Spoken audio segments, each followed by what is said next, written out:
Sports Today on 4BC. Peter Basoldis with you through until 8 o'clock tonight. Well, I've spoken a lot about this person on the show over the years, and I'm really looking forward to having a chat with him. Michael Katsidis, he's got a very big fight coming up on April 10 Australian time, when he takes on Robert Guerrero in the WBA lightweight title. So looking forward to chatting with Mick, and he's on the line right now. Michael, welcome to the program. Thank you very much for your time. Thank you. Thanks for having us. Now, whereabouts are you at the moment? Mate, I'm in Thailand. It's just our regular training routine here. We get in about 6 weeks to 8 weeks before every fight, and I'm just going through the hard grind at the moment. You've got the fight coming up in April, as I just mentioned, against Robert Guerrero. Now, what will that fight ultimately lead to should you be successful there? Well, it's one of those fights. It's a make or break, as they all are. I only take the hardest fights, and we've been in a position where I'll let you know too. By the way, it's Nacho Beresin, the trainer of Juan Manuel Marquez. He stated that he will not fight Michael Katsidis again. So that was sort of uplifting to know about. Yeah.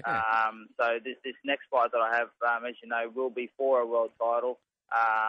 And Marquez cannot maintain. You can't reign and be world champion and not fight the best in the world. So I'm fighting the number one in the world, Robert Guerrero, for the world title. So of course this is it's going to be a great event here, and hopefully a win like this would force Marquez in a very pushing position here, where he's either going to drop the rest of his titles or fight me. So. It's one I'm really looking forward to. You mentioned something there, that you don't take easy fights, and I'm sure those that have seen you fight, whether it be on main events or in pubs and clubs over the years, can testify to that. What is it in you that just wants to challenge yourself against the best whenever you can?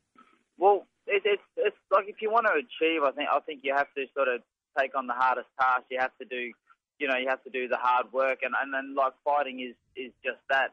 Like if you take the easy roads all the way, it's not going to be a real entertaining event by any means. It's one of those things where people go to see a mano a mano. They want to see people perform at their very best, and that's why I do what I do. And I don't want to be doing it forever as well. I like to work hard and get the job done. And with these big fights, I'm going over in America fighting the best in the world. That's exactly what I'm doing. You've been a professional now for what, nearly a decade? Yeah, that's right. Yeah. I'm professional at about 22. Yeah. And I'm 30 now. How long do you think you can see yourself being in the ring for? Because just hearing you Mick, I get the impression that you don't want to just be in there making up the numbers and just getting fights for the sake of it. You'll keep fighting while you're still on the top of your game. Yeah, well, I don't want to be fighting until I'm 45, like Bernard Hopkins is, or anything like that. Yeah. But I'm coming into my peak, which is like, it's a really, really good thing for me. I've had about 6 international fights at the moment, and it's a known thing in all the fights in America that I'm improving with each of my fights, and gaining a lot of experience each time, and I'm just really looking forward to getting in there and using that experience that I've gained. Do you pinch yourself when you're stepping out in the ring in these big locations in places like Vegas, with so much boxing history that goes along with it? No, not really. Like I sort of, it's been one of the things as part of that experience, being accustomed to that feeling right at home. I even spent a year living in Vegas. And, and I feel very comfortable fighting at the MGM, particularly now. It's just something where you just have to just zone out and get in there and just do the work, just as I'm doing here in Thailand.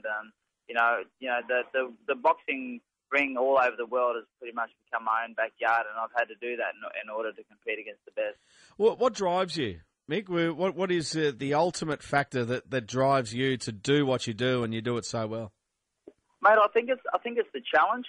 It's having such a hard challenge in front of me, and it's just being able to go in such a big fight, get up there, win a world title, and see that so many people can get behind it, and so many people. I mean, coming from Toowoomba, Queensland, Australia, is just a great thing. And like the team, we've been together for such a long time. Brendan and I working at this. I first trained with him when I was 11 years old, and it's just such a great accomplishment, and just come from where I come from and being able to reign at the top of the world over in Vegas with the biggest boxing ring in the world, it's a really great feeling, a feeling of self-satisfaction and being able to draw that attention, and especially ultimately my goal is to get that world title back and bring it back to Australia and have some of the best fights I've ever had back at home, especially while I'm at my peak, is one of the things that I would like to do, and to have that attention drawn there. But you can achieve such great things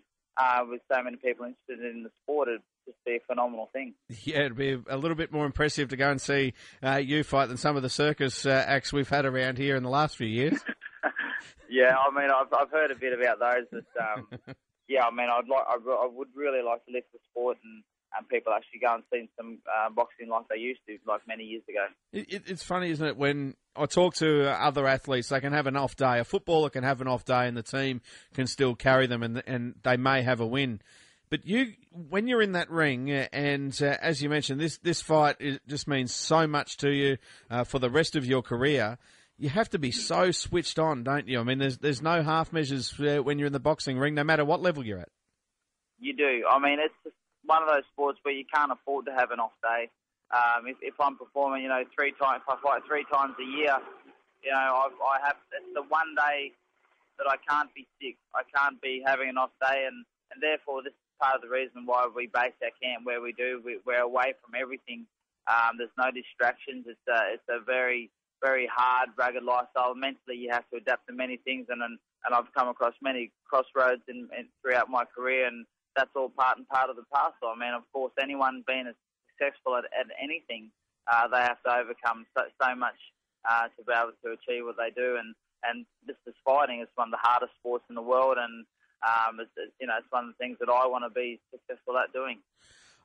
Now, Mick, I hope you don't mind me bringing this up, but I knew your brother quite well, and it was very sad for us all last year, particularly for yourself. He was so proud when he spoke about your achievements in the ring. Do you use the memory of Stathy still as a motivation? Yeah, of course. He's still in your corner? It was. I'll tell you, the hardest thing to deal with that was, I mean, if you put yourself in my shoes, if anyone was to put themselves in my shoes, if you think about your own brother or your own sister or your mother, even at such a young age as well, and then being able to have to put that off and then perform at that one day at the most crucial time in your life mentally it's a very hard thing to do, and because I've done that now and I was able to go through and didn't just go there and have the fight. I went there and I give it my best. For me, mentally, that was something where I gained a lot out of. I've always been a believer. What doesn't kill you only makes you stronger. And since that fight, I've had about 2 months. I had to hold off that grieving process.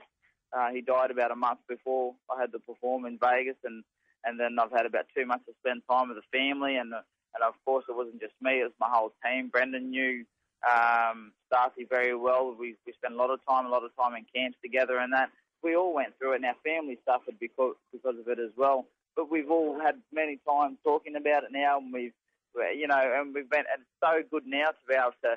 So I've a huge weight off my shoulders now when I train, and I can look forward to being able to perform at my very best.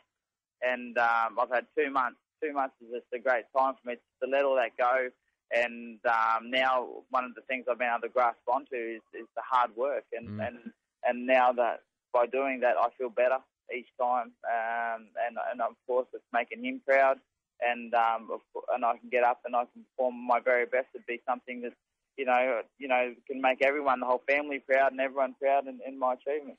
Well, I know, Mick, that you won a lot of admirers over the years for what you've done in the ring, and that's the comments that we heard from you in the lead up to the fight against Marquez last year, and then your comments just now there just show just what a strong head you've got on your shoulders, and I suppose it must be comforting for you that wherever you'll go, he'll always be in your corner.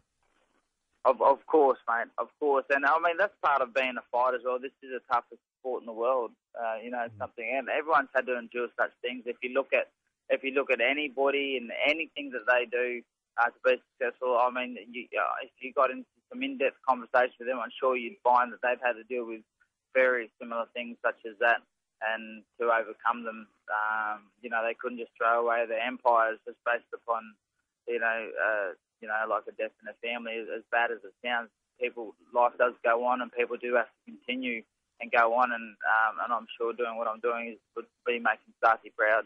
Yes, I'm sure it is. Now, one other thing I wanted to talk to you about, Mick, was your costume when you head into the ring when we see you occasionally. Obviously, very proud of your Greek heritage. Yeah, of course. My father's Greek, and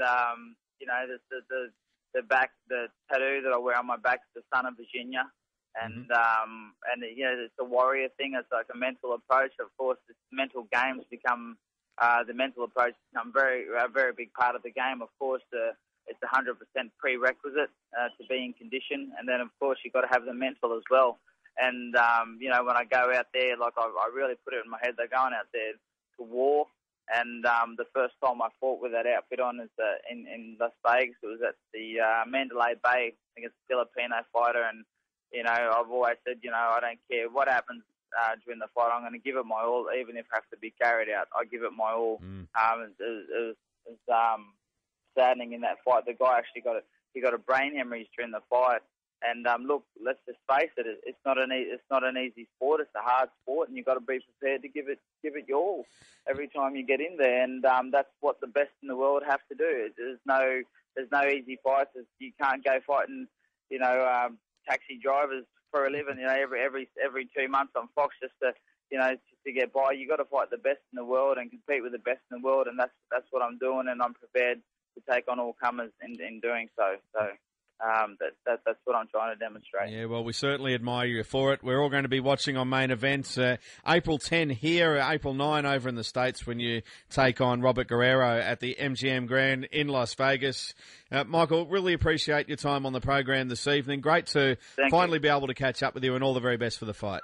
Thank you. It's a pleasure being on the show. Thanks. Yeah, thanks, Michael. Michael Katsidis joining us there on Sports Today. And we'll continue to catch up with Michael in the lead up to that fight as well each week on the program between now and April 10, our time when he takes on Guerrero in what is going to be a very important fight for him. 29 after 6, Vicky Wilson joins me next. You're listening to Sports Today on Brisbane's own 1116 4BC.